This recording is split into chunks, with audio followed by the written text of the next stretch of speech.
नमस्कार, आप सभी का हार्दिक स्वागत है आपके अपने चैनल साहित्य धारा क्लासेस पर। नागमती वियोग वर्णन खंड में हम छंद की श्रृंखला में आज तीसरा छंद लेकर उपस्थित हुए हैं। पिछले दोनों जो वीडियोस थे, छंद थे, उस पर हमने बहुत ही सरल शब्दों में व्याख्या की हुई है। आप लोग समय निकालकर उसको भी देख लें। यह छंद नागमती वियोग वर्णन का जो खंड है, यह यूजीसी नेट में भी पाठ्यक्रम में निर्धारित है और मलिक मोहम्मद जायसी कृत पद्मावत से अक्सर परीक्षा में प्रश्न देखने को मिल जाते हैं, चाहे वह टीजीटी हो, पीजीटी हो या अन्य कोई भी प्रवेशी परीक्षाएं हों। उसमें आपको जायसी के प्रश्न देखने को मिलेंगे, जिसमें पद्मावत इनका बहुत ही महत्वपूर्ण इनका ग्रंथ है और उससे भी नागमती वियोग वर्णन खंड। आचार्य रामचंद्र शुक्ल जी ने कहा है कि भला नागमती वियोग वर्णन खंड के स्थान पर यदि उसे छोड़ दिया जाए, कोई अन्य होता तो हम उसकी कल्पना भी नहीं कर सकते थे। तो अर्थात बहुत ही महत्वपूर्ण खंड है नागमती वियोग वर्णन।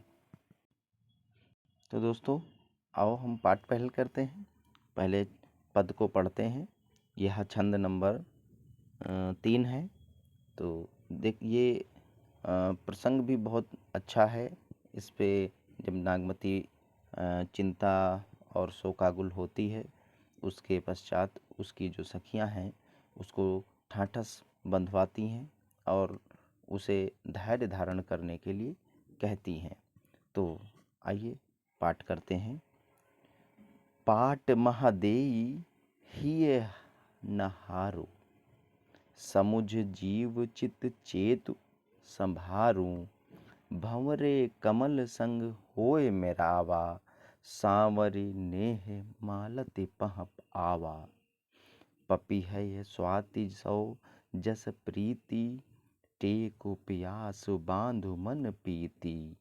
धरहि जैस गगन सौ नेहा, पलटि आव बरखा ऋतु मेहा।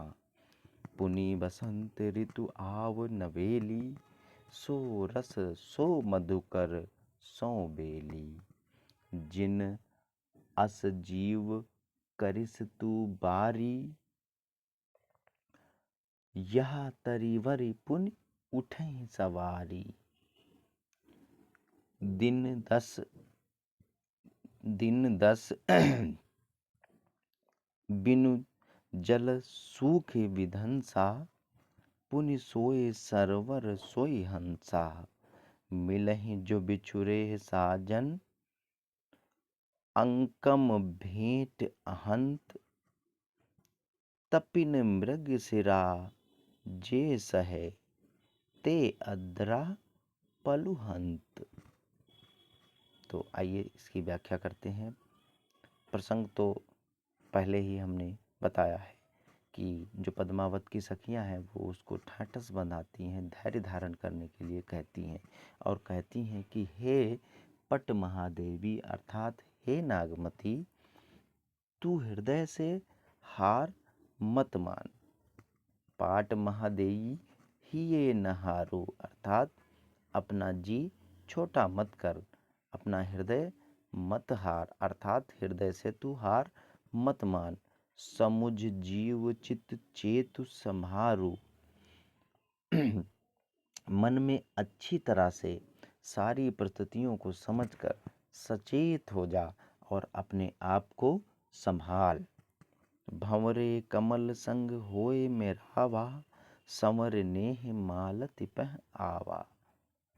कवि कह रहा है कि जिस प्रकार से भंवरा पद्म पराग के लोभ में भले ही कमल के संग मिल जाए, अर्थात उसी कमल के साथ वह विचरण करने लगे, उसके पद्म अर्थात उसके रसपान करते करते उसी से उसका आत्मीय संबंध भले ही हो जाए, किंतु जैसे ही उसे अपने पूर्व अर्थात जो पूर्व मालती को सभी पुष्पों में सबसे प्रधान पुष्प माना जाता है।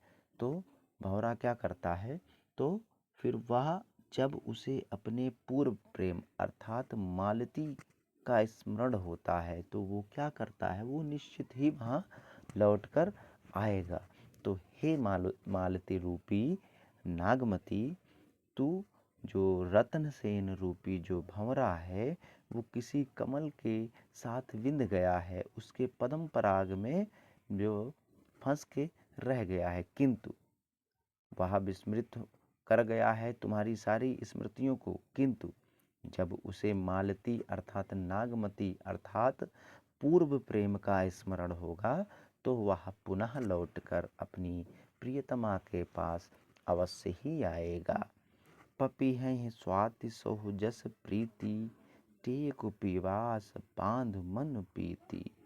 कवि कह रहा है, जिस तरह पपीहे को स्वाति जल से अटूट प्रीति होती है, उसी तरह तुम भी अपने मन को अपने प्रिय के प्रति स्थिर रखकर अपनी पिपासा को संयत रखकर टेक बनाए रहो, धैर्य धारण करते रहो।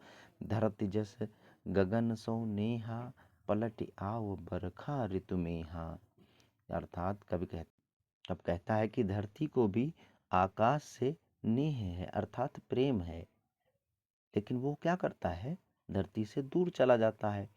किंतु जब उसको धरती का स्मरण होता है तो पलटकर बरखा ऋतु में वह फिर से आके बरस जाता है, जिससे उससे धरती और आकाश का मिलन हो जाता है, अर्थात बादल का पुनः मिलन हो जाता है।